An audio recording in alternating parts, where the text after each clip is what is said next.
Hace poco, tipo, hace 2 años. El tinfla. Bueno, yo iba una vez por el laburo caminando y me la crucé. Otras que de movida no la conocí, no la saqué, ¿entendés? La más piola de toda la pero todo todo con calza, dije, bueno. Yo la de León. Y después me doy vuelta y veo que se da vuelta. Era la más. Y yo no me hice ni cargo. Sí, una vez me tuve a fumar, ¿De qué ir le iba a a la decir? casa de Mochi con este. Sí. ¿Fueron a la casa de Bochi? ¿A fumar? ¿Quién era Bochi? La de pelo largo. La de pelo rubia, que llega hasta el culo. que se podía hacer las trenzas Ah, con la la que pelo estaba hablando largo. recién. Que el viejo, un loco de mierda. Un milico. Era que militar, tenía Bochi. Sí. Voy a ir por la vuelta de Catamarca, ¿no? No, de Alberto. No, ahí, cuando todo Cerca de la la parada casa. del 53. La parada del 53 también me jugaba de enfrente. Sí, claro. Cerca de la casa de Maxi. La casa de- ¿Cómo se llama la vivía. Sí, arriba? sí. ¿Quién, Marina? No, ni Marina, ni Úrsula, ni Bochi, ni León.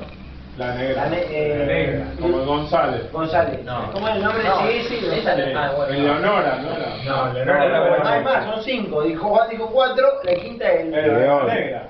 Sí, León. no, la negra. Eleonora. ¿Cómo se llamaba? Digo con nosotros. Pero González, ¿qué? El nombre de Lorena. pila. Lorena, bien, ahí está. No, entonces no. Acá puteaba con nosotros. Por eran 5. Ya una de las que es la que mencionaste. Entonces Lorena no, era la que fuimos a la casa que vos viniste, creo, que vivía en un museo, en una escuela. León, Lucía León. Lucía León. Que salió Piñero y dijo, yo corto la pizza. Sacó un cuchillo, eso sí, cortó pizza, mesa, todo.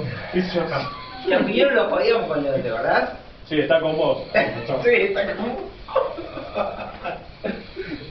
Está con vos, negro, está con vos.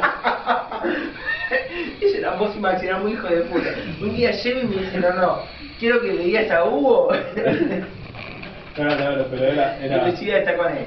Y era Maxi y Piñero. No, pero era un cague de risa. Vino Piñero. Igual, te puedo asegurar que a mi hijo no lo mando por este técnico.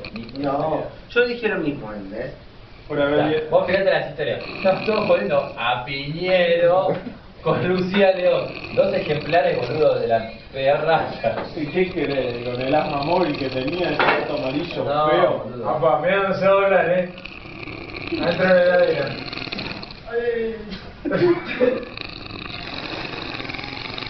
Hola, bebé. Mierda, Enfocalo de acá, mirá que tenés un... Se le cayó una sagrada y en la nariz hace jugo.